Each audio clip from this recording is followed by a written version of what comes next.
Baik, Assalamualaikum warahmatullahi wabarakatuh. Selamat pagi anak-anak bapak semuanya. Kelas 7 SMP Brigjen Katamso 2. Nah, hari ini kita akan membahas mengenai macam-macam alat pemenuhan kebutuhan manusia. Nah, kalau sebelumnya minggu yang lalu kita masih membahas mengenai kebutuhan manusia, ada yang kebutuhan primer, kebutuhan sekunder, tersier, kebutuhan jasmani, rohani. Nah, kali ini kita bahas alat pemenuhan kebutuhan manusia. Jadi alat pemenuhan kebutuhan manusia itu apa-apa saja? Sebenarnya banyak ya. Kalau kita bicarakan alat pemenuhan kebutuhan, ada HP juga alat pemenuhan kebutuhan, kemudian nasi juga alat pemenuhan kebutuhan. Nah, kali ini kita akan mengelompokkan dari semua alat pemenuhan kebutuhan manusia. Antara lain yang A, alat pemenuhan kebutuhan manusia menurut cara memperolehnya. Nah, di sini ada dua barang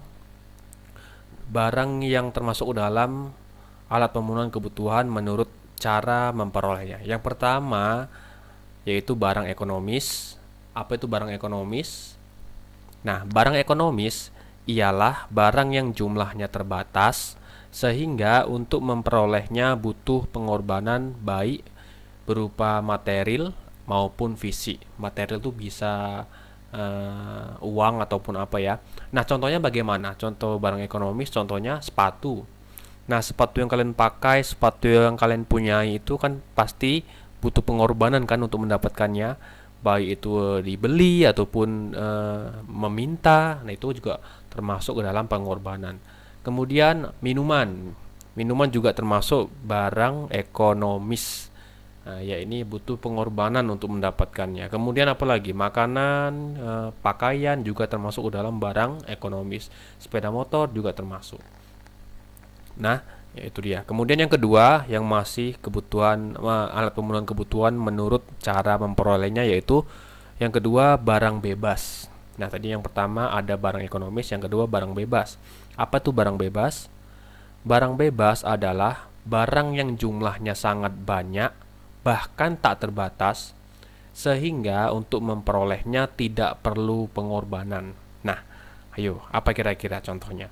Barang yang kita memperolehnya nggak perlu pengorbanan. Contohnya, misalnya, nah, gambar apa ini? Gambar sinar matahari. Sinar matahari adalah sebuah kebutuhan yang dibutuhkan semua manusia yang untuk mendapatkannya kita tidak perlu pengorbanan, nggak perlu kita beli, ya kan?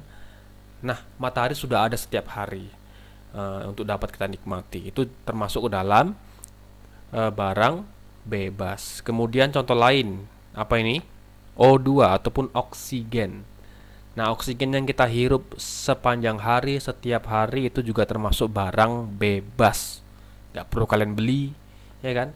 Nah, sudah ada di alam dengan sendirinya dan jumlahnya sangat banyak dan tak terbatas. Mungkin contoh lain bisa kalian nanti cari sendiri di internet ataupun kalian analisa sendirilah apa yang kalian rasakan. Ya, itu dia. Yang pertama, yang A ya. Ada dua barang di sini. Kemudian lanjut yang B, alat pemenuhan kebutuhan menurut hubungannya dengan barang lain. Yang pertama, barang substitusi. Yang kedua, barang komplementer. Nah, kita masuk yang pertama dulu ya, barang substitusi. Barang substitusi ialah barang yang apabila tidak ada dapat digantikan barang lain yang fungsinya sama. Ngerti maksudnya?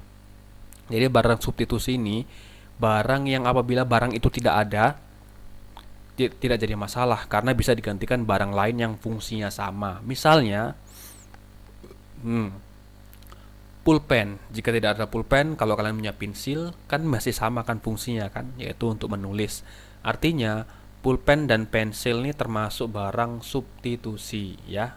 Jadi pensilnya ini termasuk barang substitusi, barang cadangan ataupun barang yang bisa dijadikan sebagai pengganti apabila barang utamanya nggak ada. Kemudian contoh lain apa ini? Beras. Nah, beras itu jangan salah kalian ya. Seumpama kita dalam keadaan terdesak, itu beras bisa digantikan dengan ubi ataupun jagung juga bisa.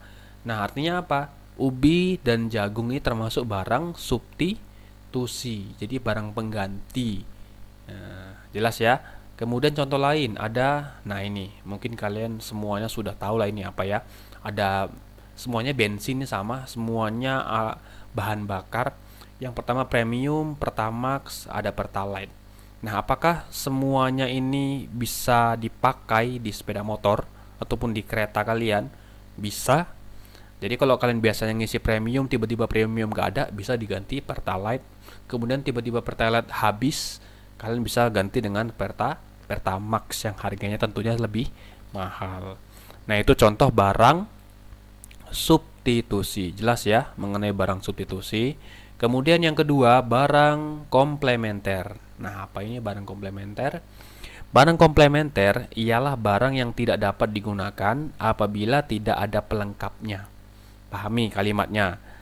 Ialah barang yang tidak dapat digunakan apabila tidak ada pelengkapnya. Misal, nah ini bisa dipahami tuh. HP tidak bisa digunakan apabila tidak ada chargernya ataupun tidak ada arus listrik yang mengisi baterainya. Ya kan?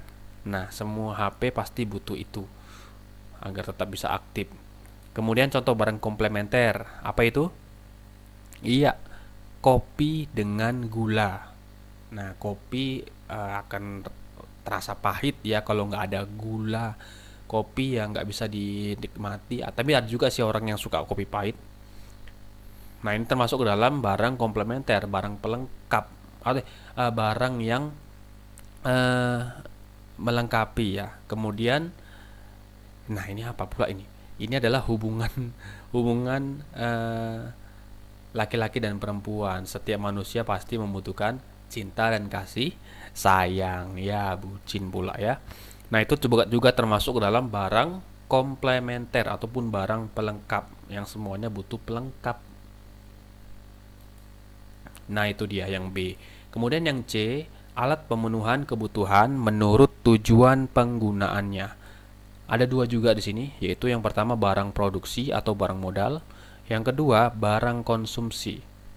Kita masuk yang pertama dulu, barang produksi. Apa itu? Barang produksi atau barang modal ialah barang yang dapat menghasilkan barang lainnya. Ayo, apa kira-kira? Nah, mesin ya. Mesin itu bisa menciptakan barang lainnya, itu termasuk ke dalam barang produksi ataupun barang modal. Contoh lain selain mesin, ada juga gudang. Setiap pabrik pasti ada gudang. Nah, itu juga bisa menghasilkan barang lainnya. Nah, itu termasuk ke dalam barang produksi yang bisa menghasilkan barang lainnya. Yang kedua, barang konsumsi. Apa itu? Yaitu barang yang dapat langsung kita gunakan. Banyak ya, misalnya, nah inilah barang-barang yang biasa kalian beli yang ada di Indomaret, Alfamart, supermarket, di pajak ataupun di ini ya, di mall-mall beli sepatu kalian, itu termasuk ke dalam barang konsumsi. Yang D, alat pemenuhan kebutuhan menurut proses pembuatannya. Ini yang terakhir nih ya. Ada 3. Yang pertama barang mentah, barang setengah jadi, dan yang terakhir barang jadi.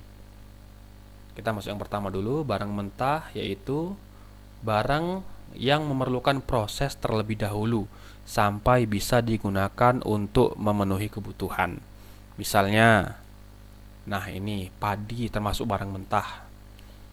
Kopi, ini biji kopi ya, biji kopi termasuk barang mentah. Ini belum bisa kita nikmati, harus melalui proses lain. Nah, kemudian kapas. Nah, kapas juga ini kelihatannya belum ada manfaatnya ya. Nah, karena ini apa? Ini masih barang mentah, sama seperti padi. Ini karena ini belum ada manfaatnya karena masih berupa barang mentah, sama seperti biji kopi ini. Nah, itu ya termasuk barang mentah. Nah, apa pula ini barang jadi? Barang setengah jadi. Nah, barang setengah jadi itu ialah barang yang masih dalam proses produksi. Kalau tadi barang mentah adalah barang yang perlu proses lagi supaya bisa dinikmati. Nah, barang setengah jadi masih dalam proses produksi. Misalnya tadi ada padi ya, barang mentah, kemudian diolah jadi beras. Kemudian tadi ada biji kopi ya, diolah menjadi bubuk kopi. Kemudian ada kapas tadi, kapas di barang mentah kemudian diolah menjadi benang. Nah, ketiga ini termasuk ke dalam barang setengah jadi. Paham ya? Nah, yang terakhir barang jadi yang ketiga, yaitu barang yang sudah dapat digunakan untuk memenuhi kebutuhan. Nah, tadi kalau ada padi, kemudian beras, akhirnya jadi nasi. Kemudian yang kedua tadi ada biji kopi, jadi bubuk kopi, jadilah secangkir kopi. Kemudian yang ketiga tadi ada kapas, kemudian jadi benang, terakhir jadilah pakaian. Nah, itu dia mengenai alat pemenuhan kebutuhan manusia. Oke. Nah, sampai di sini pembelajaran kita hari ini. Tugas kamu hari ini hanya mencatat hal-hal penting yang Bapak sampaikan hari ini. Oke, sampai di sini pembelajaran kita. Lebih dan kurang Bapak mohon maaf.